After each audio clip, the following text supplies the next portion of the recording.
Hey everybody, welcome to Gwinnett Church Online. I'm Jeff, and so thrilled that you're joining us today. And can you believe that this week is the 4th of July? And I know it's going to be quite a different 4th of July because many of you were planning on running the Peachtree Road Race. And for those of you that weren't, you can tell everybody you were planning on running the Peachtree Road Race.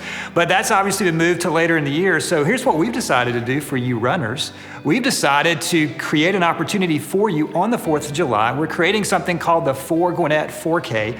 And not only is it an opportunity for you to run, it's also an opportunity for you to continue to practice social distancing. So here's how the For Gwinnett 4K is going to work. If you're interested in doing this, in fact, if you are and you're planning on running the Peachtree, this would be some good training for you when you run the Peachtree later in the year. We've mapped out in a variety of different places around Gwinnett opportunities for you to run a 4K. And obviously you can run just where you are. You don't have to do the routes that we have mapped out. But if you want information to do this, all you got to do is just text For Gwinnett 4K to 94090. For Gwinnett 4K to 94090. This will give you some information about how you can participate and how we can participate together as a church. And one of the biggest things about the Peachtree Road Race is we all love t-shirts, and this might be an opportunity for you to get a For Gwinnett 4K t-shirt. Now, one of the things I would encourage you to do, if you run with people that aren't church people or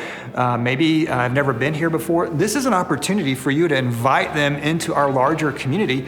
And as you're running the For Gwinnett 4K, you can actually explain what For Gwinnett is all about. So it's coming this Saturday, and you can also walk, by the way, if you want to do that. So all the information, all you got to do is text For Gwinnett 4K to 94090. Now, before we get to Saturday, today I'm very excited because we are concluding our series Viewfinder. And in this series, we're doing something we've never really done before. We're actually going back to a series that we did 18 months ago. And one of the reasons for that is the content in this series was just as relevant then, but it's even more relevant now. And so if you're new to this series, I would encourage you, obviously watch what we're going to do today, but then go back for parts 1 and 2. In part 2, you're going to see our friend Lee Jenkins, who's the pastor of Eagles Nest Church, did a remarkable job in his message last Sunday. And in this Sunday, Lee's going to be back, but we're doing something a little bit different. This is a panel interview that Lee is going to be on, I'll be on, and then an additional friend of ours, Reggie Joyner, will be there as well. Now, you may not know Reggie, but if you've had kids in any of our environments, Reggie has impacted your life. He helped start North Point Community Church, which later developed into North Point Ministries. And Reggie's had a phenomenal impact on helping the next generation understand who Jesus is. He eventually left North Point to start another organization called Rethink, which really resources church family ministries, not only in America, but in places around the world. So Reggie joined us along with Lee and myself in this conversation. And we're going to be diving into some hot topics, but ultimately what we believe that this series is helping us do is to see the view from another person's point of view. So thanks for being with us. Thanks for those of you that are going to run the For Gwinnett 4K. But before that, I hope you enjoy this interview with Lee Jenkins, Reggie Joyner, and myself. Before we get going, I thought about this week, Lee played football at the Orange School, the Tennessee Volunteers, and then Reggie leads an organization called Orange. I'm the only non-orange person up here. I'm a red and black guy. Go Dogs. And I just have to say this, Lee, I'm really looking forward to the Georgia-Tennessee coming up game this Saturday. I bet you are. This is you all's year, man. But we're going to be back. You're going to be back. That's right. But not this year, unfortunately. Yep. So, Reg, I want to start with you. You've been on a journey on this whole topic of racial reconciliation and racial unity. So, tell us a little bit about the journey you've been on. Well, several years ago, we were doing our tour stops, and I realized there were a lot of the leaders that I just did not know their story and their background, and I actually went out to dinner, and I ended up in dinner in Austin, Texas, with 3 or 4 of our leaders. I was the only white guy at the table, and I just had this idea because I felt like sometimes, there's a conversation that happens and they talk differently when I'm in the room than when I'm not in the room. So I said to everyone at the table, I said, I want you to pretend like there's not a white guy at the table. Have the conversation you would have if I wasn't at the table. And then they did. And it got intense. 30 minutes in, I had to say, you do know I really am here at the table. And there were so many parts to the conversation that I started hearing. I mean, they taught me the difference between being racially prejudiced about something and racism. They taught me the difference on what the idea around white paternalism is. And they started unpacking these terms. And it was so easy for me to get defensive and uncomfortable. I remember at one point, which was not the greatest thing to say, and Lee's taught me better since, but at one point I said, so you do know I didn't do this. This isn't what I did. My great-grandfather maybe, I mean, I didn't do this, to which one of the younger leaders, it's great when younger leaders teach older leaders, he said, this isn't your fault, but this is your problem. And one of the other leaders put their hand on my shoulder and said, I just want you to know, we know you're not racist, but the question we sometimes need you to answer for us is, are you anti-racist? Wow. And I think at the end of the day, for me, that was kind of this opening door. And so I started realizing there were some things that I probably needed to learn in a better way, especially as it relates to leading a generation. And I got to be a part of a team that Lee was a part of, and he invited me in. And then Lee became this amazing coach, this amazing guide and mentor for me to navigate these waters and kind of understand and see from a perspective that I needed to learn from as a leader. Wow. And my hat goes off to Lee because he was a safe place and he gave me an opportunity to ask questions and talk. And that's why I love this conversation. If everyone could disappear, we could just talk. Yeah. What would that look like? Right. And you guys have modeled that so well. Lee, you've modeled that so well. But before we get into that, one perspective that someone could say is, hey, Lee, as I look at the last 200 years, wow, man, we have made progress and things are moving upwards. So what's your perspective on that in terms of progress? Well, we have made a lot of progress. I mean, we've come from slavery all the way up through the civil rights movement, even elected the first black president who got re-elected. So for someone to say that there hasn't been progress, that's just not a correct statement.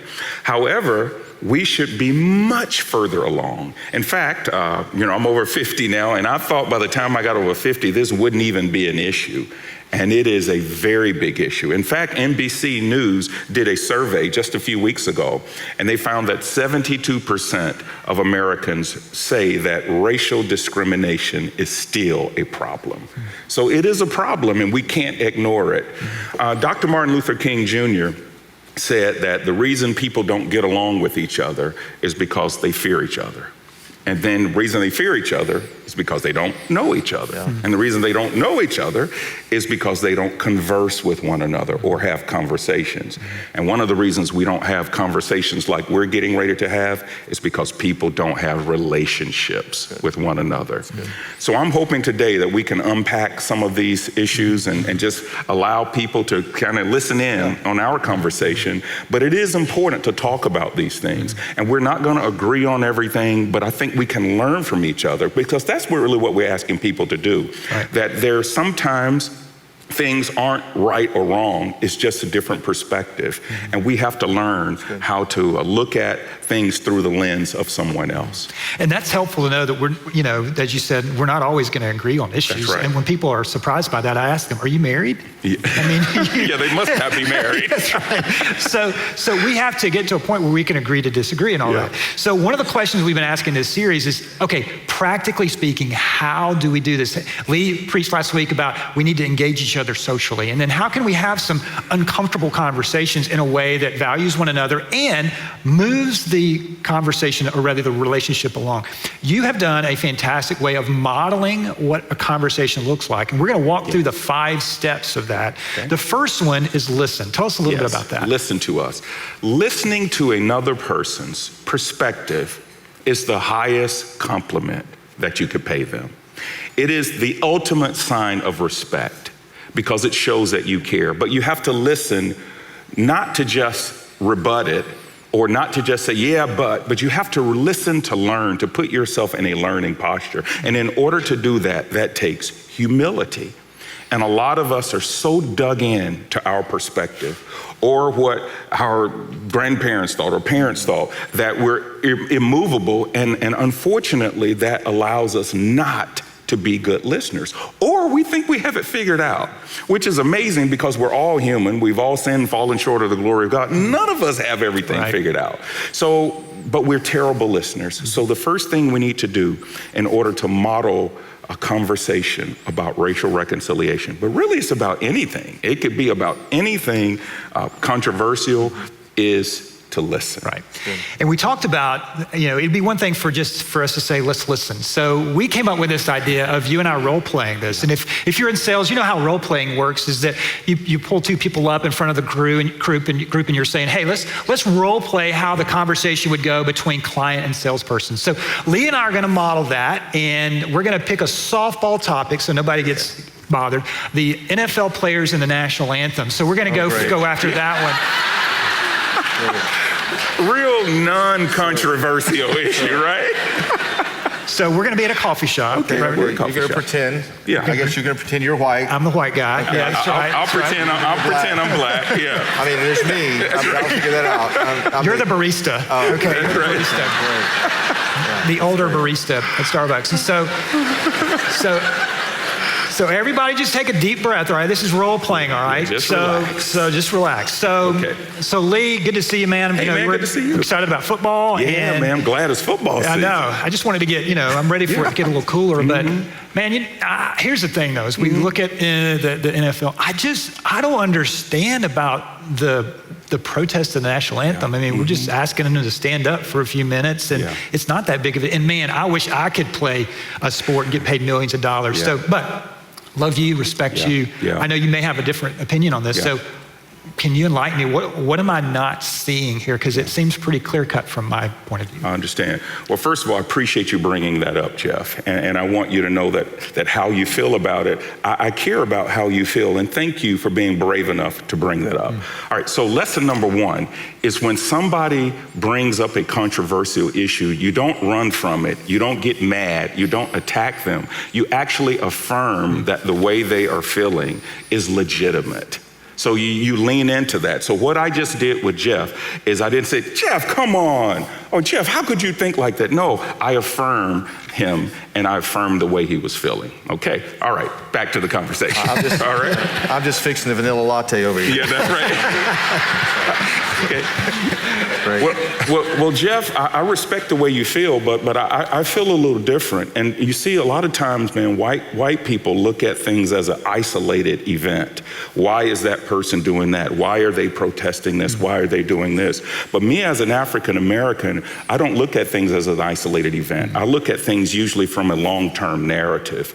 And so most of the time, in order for us as a people, black people, to see any progress, we've had to protest.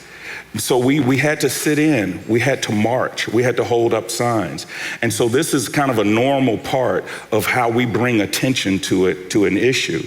And so I think we have to understand, Jeff, that protest has been one of the ways that not just black Americans, but Americans, period, have progress.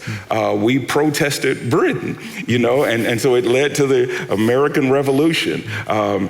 We had a civil war because we didn't agree on things. The civil rights people protested. So protesting in general is just a principle where you're bringing attention to an injustice. That's great. Now, you don't have to agree, Jeff, with the strategy, okay? But what I want to ask you to do is to look beyond what you don't like and to look at the root issue.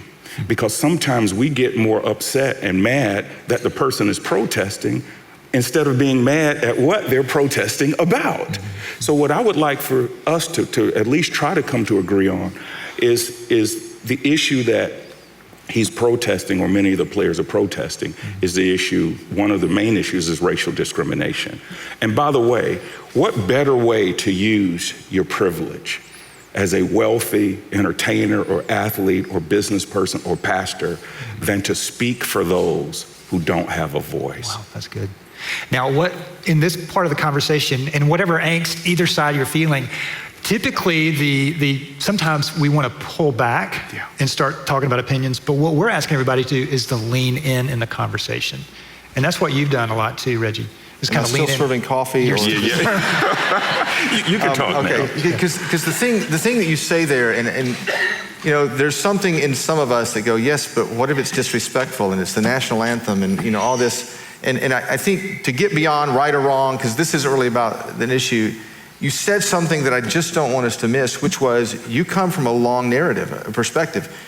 Our history is a different history. Your history is this history. And if we don't understand each other's history and how you arrive at this point, we cannot have the kind of relationship where we listen. And it starts by understanding that story, right? Mm-hmm. Yes, it does. Because I do feel like, and you've taught me this, that your history is a negative history. Yeah. Mm-hmm. Mostly negative. For the part of my life and our story in the white majority, it's not that same history. Mm-hmm. And we basically have a perspective and the viewpoint is coming from two different viewpoints. And if we don't get that, we miss a fundamental issue. Is that right? That's right. Absolutely. First of all, let me be very clear that I'm so glad I'm an American. Yeah. And I can't think of a better country to live in. But for a typical white person, America has been great since the inception. But for the average black person, we've had the good, a lot of good, we've had some bad, and we've had some ugly. And so, to us, our patriotism is just as strong, but sometimes we're lukewarm when we look at the historical perspective. That's good. Because we don't feel like this country has lived up to its ideals as it relates to us. Which brings us to the second thing that you have taught me that is huge. Yes. That you say all the time to leaders that I want to make sure we don't miss here. Which not only do we listen, but we have to believe us. Is that what you're? Yeah. Yes, believe us. So the second thing is believe us. What do I mean when I say believe us? That the way you grew up could be completely different than the way I grew up. My experience in America is different than your experience. And so sometimes when we bring our experiences up, we get pushback. Oh, no, that can't be happening. Oh, no, you must be imagining things. But I'm not delusional. Dr. Martin Luther King Jr. was not delusional. All of these people marching and protesting, they're not delusional. But sometimes if you aren't in the pain, if you aren't experiencing it, then it's hard for you to have empathy and compassion. Let me give you an example. In early 1963, there was a Gallup poll survey of white people, and 72% of white people said what I'm getting ready to tell you, okay? But let me give you a little context. Early 1963, so it was about a year before the Civil Rights Act was passed, which gave black people the rights to be a fully fledged American citizen, you know, and with all those privileges. It was 2 years before the Voting Rights Act that gave us all the privileges that white people have to vote. And then it was 5 years before the Fair Housing Act. That was in 1968, which meant that we could live anywhere we wanted to live, okay? Wow. So this was before that.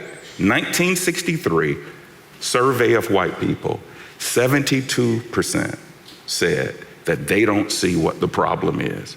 Why are all these black people marching and protesting? They have the same rights that we have. We just don't get it. Mm-hmm. But you know why they didn't get it? Because you aren't experiencing the same thing we're experiencing. So when we say, hey guys, it's a little different out there for us. Just like women are saying, hey, this Me Too movement, it's a little different out there for us, what we experience. We have to believe people when they say this, particularly if you have a relationship with them. Because there's a tendency, and I think I have wrestled with this through the years to go, yeah, but you shouldn't feel that way because that's not how I feel about you, so you shouldn't feel this way. And you gave me an illustration one day related to marriage that I went, oh yeah, that does change the way we respond. Yeah, well, let me say this. Good people with good hearts sometimes have a tough time believing, because they don't approach these racial issues that way. They don't see racial issues this way. So they assume that, well, everybody is like me. Mm-hmm. And I have to say, no, everybody is not like you. Everybody's not like you, Reggie, or like you, Jeff. But I like to use the example of a marriage. Can you imagine a man meeting the woman of his dreams like we all did, and we outpunted our coverage, you know? I'm telling you, man, well, look at our wives and it's like, well, I don't know how we did it, but we're great salespeople. That's right. That's what it is. But can you imagine we meet this woman, which we did, she's beautiful, she loves the Lord, everything we've ever wanted. And about a week before the wedding, she sits us down and says, hey, I need to tell you something about my life. And she said, when I was 12 or 13 years old, I was sexually abused. And I have nightmares, and I cry. And sometimes I even get depressed about it. Hey, I just wanted you to know that before we got married, that this is the pain that I'm carrying from my past. Can you imagine that husband saying, whoa, wait a minute. I just want the good stuff. I want the great intimacy. I want the beauty, and I want us to have children, but you got to leave all that pain behind. I don't want to hear about that. That was the past. Can you imagine a husband or husband-to-be saying that? No. A good man would say, I take the good with the bad. I embrace you, I love you, and whatever that pain is, then I have to embrace that pain. I'm saying that when we talk about cross-racial reconciliation, that a lot of white people, and I'm generalizing, but this is certainly not the case for everybody, but sometimes it's difficult for them to embrace our pain. Why? Not because they're not good people, it's because they haven't had the same experience. And so what we have to do, everybody, is to try to get on the other side of your own perspective. Does that make sense? Yeah, that's good. I love that illustration. Yeah. Okay. And so that's believe. And that leads us to the third one. And Reg, I'd love for you to talk about this, is befriend. And that's the journey you've been on. Well, as I think about our relationship, and I think this is a big piece of this, I didn't know where to start to learn how to do this. And we ended up in this Better Together thing with Dr. King, and I love the way Lee reached out to me to kind of embrace some of the questions I had, because you need a safe place to be able to talk about this. But what happened, and this is what I think most of us will agree about in this room, when it comes to the racial tension and racial reconciliation in our country, we know politics isn't going to fix this. Yes. Right?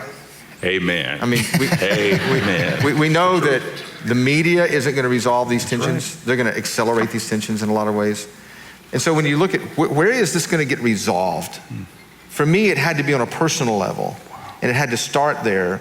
And I always think back about what T.D. Jakes told me several years ago when he said, you know, when it comes to this kind of issue, white people don't think they're invited to the party, and black people don't think they want to come to the party.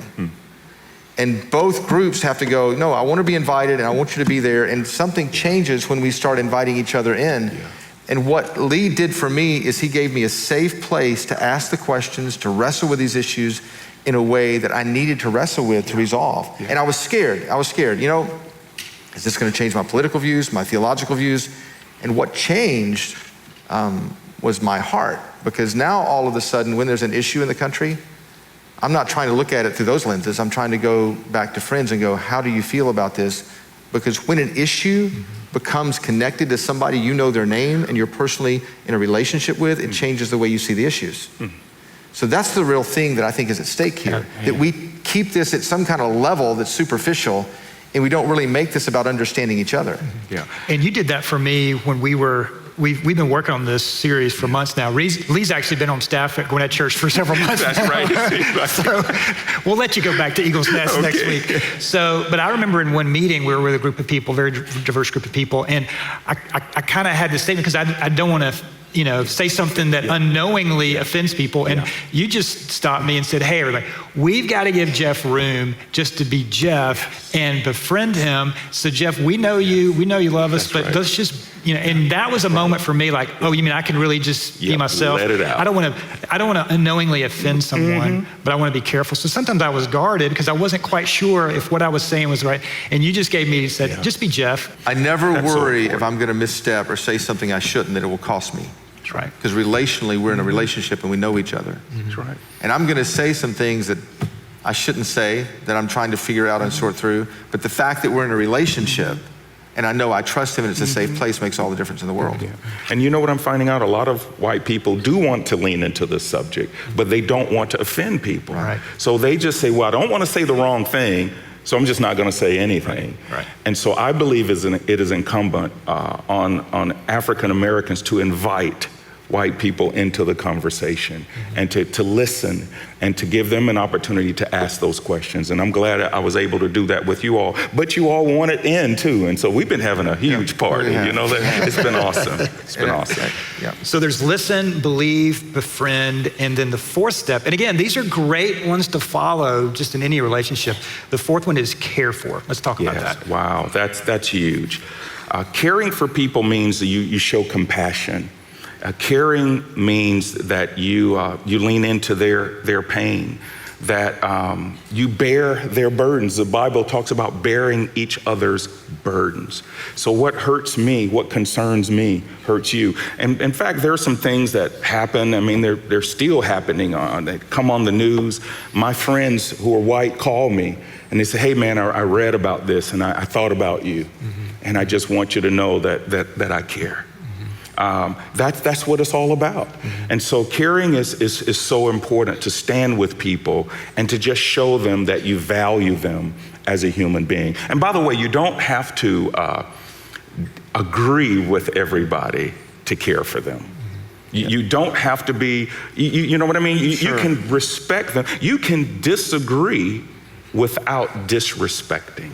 And I think if we were to go to the church and to theology for a second, and we miss this as Christians. We miss that the greatest example of this was Jesus. He stepped on the planet.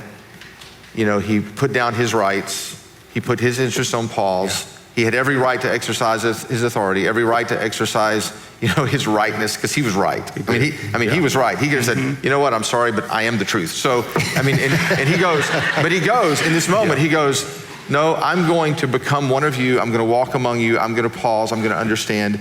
And this empathy issue is one of the most important issues that we could talk about, because it really is me pausing how I feel, how I think, what I know, what I believe, long enough to understand how someone else sees things. Wow.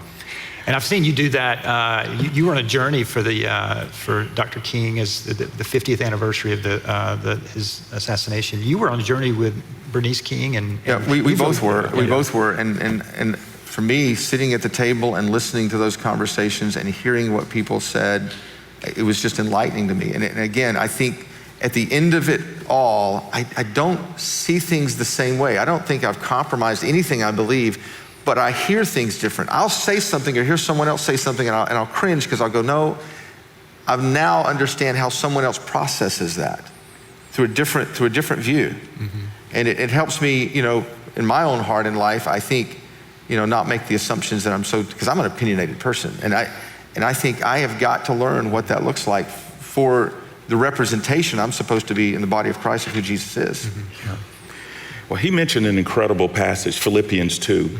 It's where God, it says he gave up his divine privileges and came and became a man through Jesus Christ. Can we talk about the word privilege for a second? Yeah, let's talk about privilege, okay? Because I'm the average white person, and when the word privilege was said to me the first time, I went, wait a second. We all have privileges.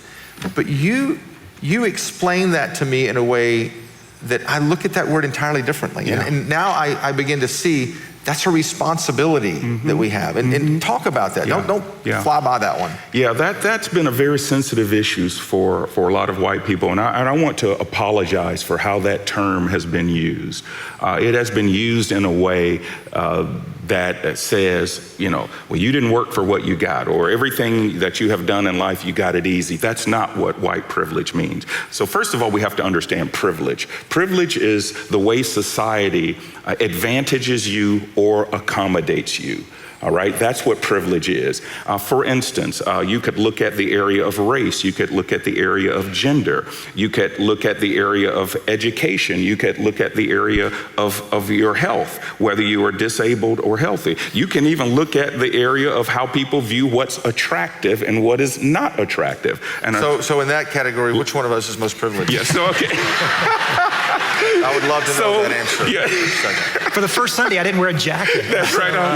So you and I, man, we get a better deal because we're more handsome than Jeff, man. That's what it is, man. Except they had to put more makeup on me today than did you. I'm just going to say that. Okay, yeah. So white privilege, let's talk about this. Yeah. Because I tell people that we're all, or most of us are privileged in some areas, and some of us are disadvantaged. You can be privileged and disadvantaged. It just depends on the area. When I was at the University of Tennessee, as I told you all last week, we only had 1,000 black students out of almost 28,000. And as I would go around town, sometimes things would happen to me, getting pulled over, racial profile, walking in a store, having people walking behind me. I guess they were thinking I was going to steal something. I could go down the line and tell you the negative things that happened to me simply because I was black. So I certainly was not privileged. However, when that police officer or whomever would come to my car, and I would say, I'm Lee Jenkins, a football player for the University of Tennessee. It's like, oh, you're a football player? Wow. You know, all of a sudden everything changed. Or when I called that restaurant and they said that they were full, and then I said, well, I'm Lee Jenkins, football player for the University of Tennessee. All of a sudden they found a table for me, okay? That was privilege. Yeah. So when it comes to race, because whites are the majority race, there is a certain privilege that goes along with that. Just like when it comes to gender, males have an advantage over females when it comes to able-bodied versus disabled. I mean, we could just go down the line. You're not saying that's supposed to be. You're just saying in culture, that's the way it is in a culture, and we've got to understand those dynamics to change them. That's right. It's not supposed to be that way. Let me make that very clear. But it is the way society looks at people, which is not right and is not good, but it is how society accommodates people, some people, and how society alienates others because of a certain identity. So we can all, here's what I want to say, we can all be privileged or we can be disadvantaged. So if you are privileged, and many of us are in certain categories, the issue is, how do you use it? Do you abuse it? That's good. Or do you leverage it for good? That's good. And you've mentioned to me that when white pastors or leaders like Reggie and I stand up or communicate something, it actually carries a different weight because of that. Is that correct? Oh, no doubt about it. Slavery would not have ended if it wasn't for Abraham Lincoln. Even though people had been protesting and people knew it was wrong.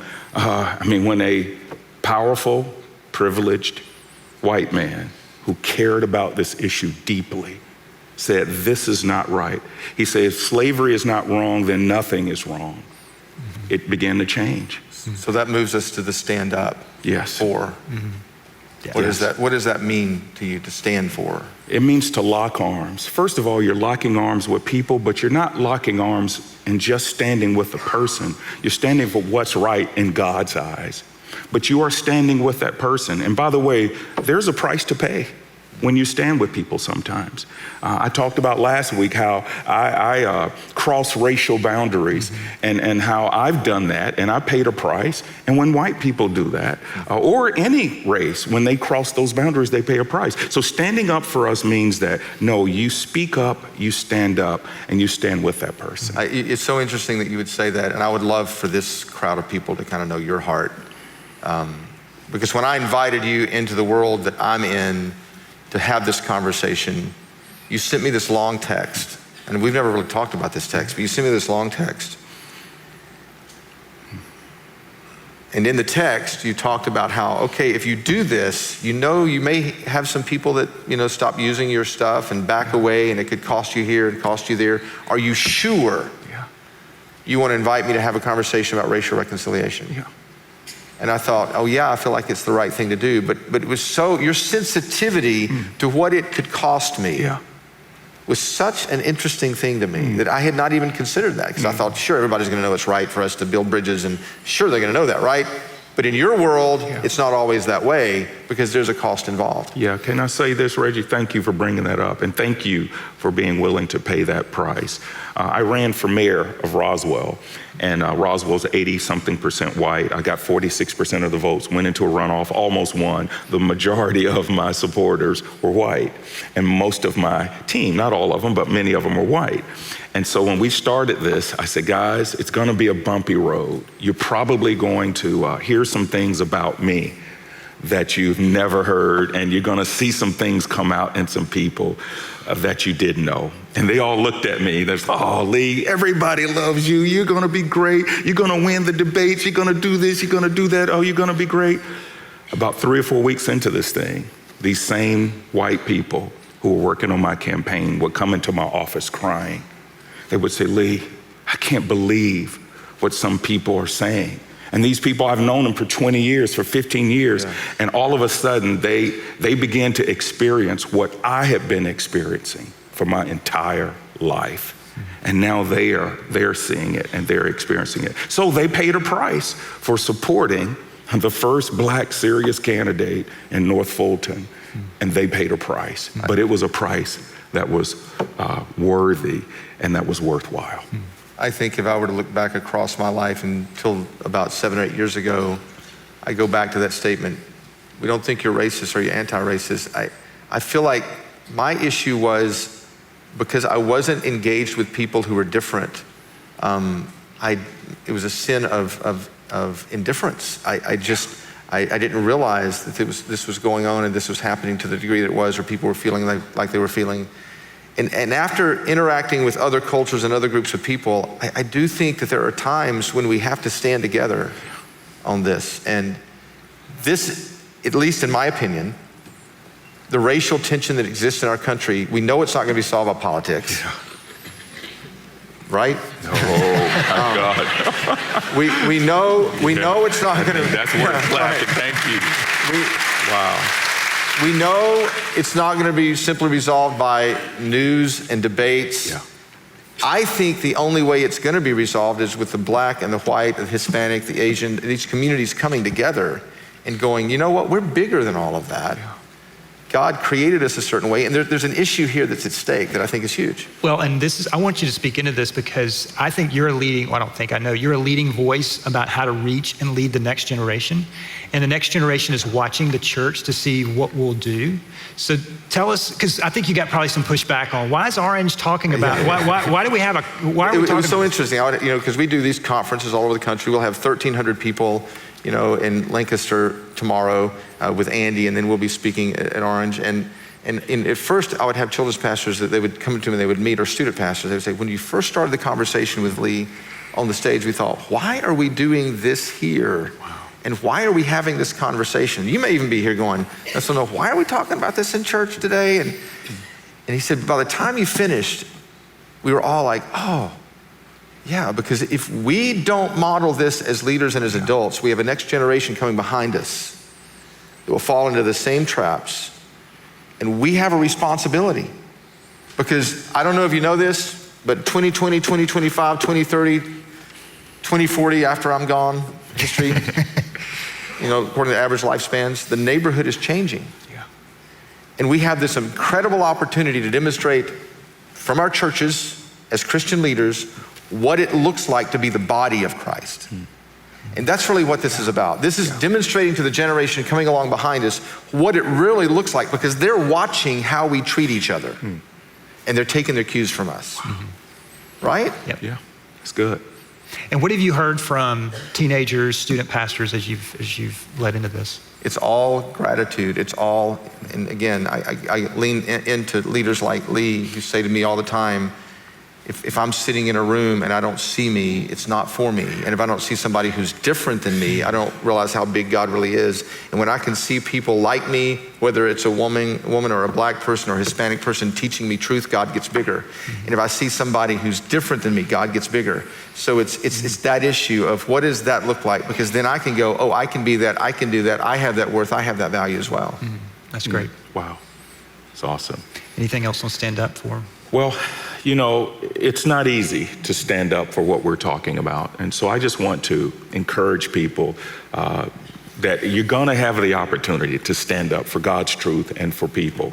I'm reminded of, I believe it was 2007, 2008, when Barack Obama and John McCain were running for president.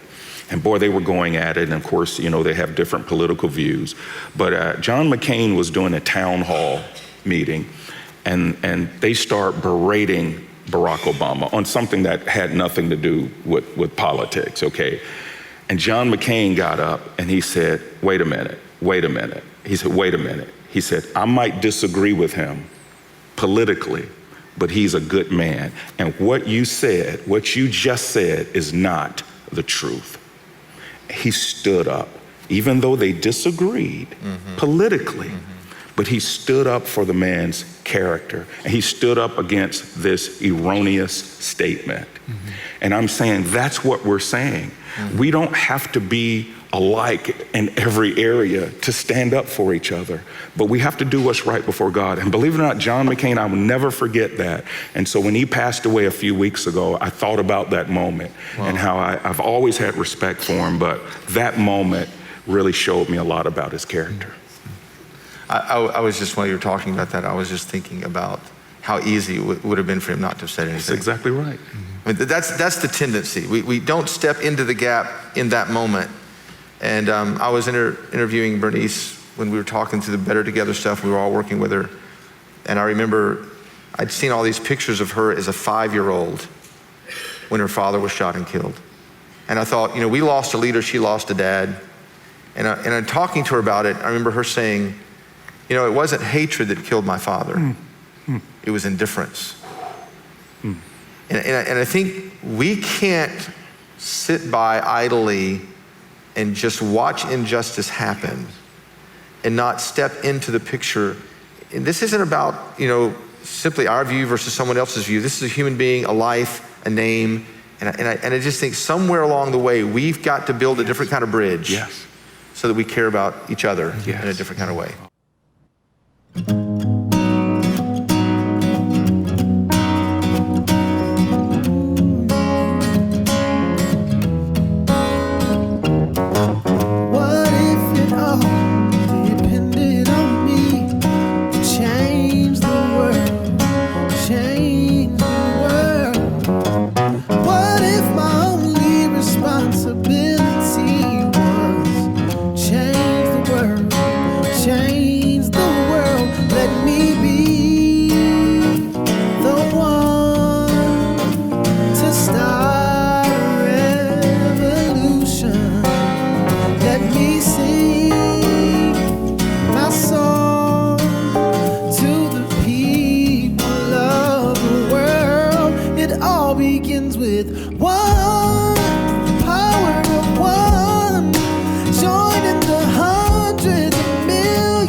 With one, the power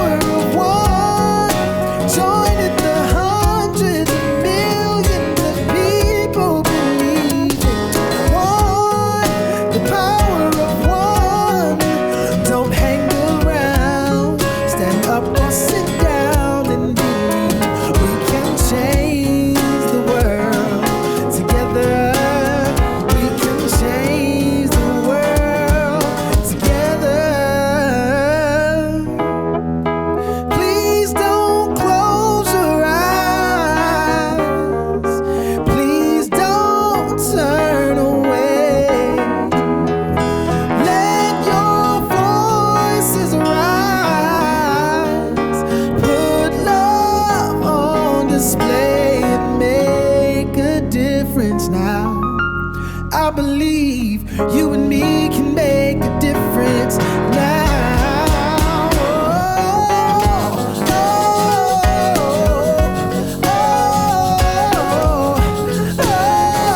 It all begins with one, the power of one, joining the hundreds of millions of people believing in one, the power of one. Don't hang around, stand up or sit down and believe we can change the world together. We can change the world together. We can change the world together as one. Oh, it all begins with one. And that's what we believe, that together, you and I and us as a community, that we believe that in this community, that change really begins with us. And that's one of the reasons that we launched the I Am For You Racial Reconciliation Wall at the Sugar Hill campus. And if you haven't come by to sign the name of a name on the wall, we would encourage you to do that. Here's how this works. You sign the name of someone of a different race or someone that looks different than you. You take a picture of it, then you text it or send it to them, and that continues to build conversations and relationships. And we believe every single name on that wall represents a multiracial conversation. And as we get to understand the viewpoint of one another, we begin to understand each other better and better and better. And that's what we've been saying in this series, that God loves us, but God just wants us to love one another as well. So one of the many next steps is we would encourage you to continue to do that and have those conversations, because as we do this together, that's how we can help change the world. So thanks for being a part of the Viewfinder series. Next week, Andy's back. We're very excited about that. And don't forget the For Gwinnett 4K. You can text that to 94090. We hope you have a great 4th of July. Until then, we'll see you next Sunday.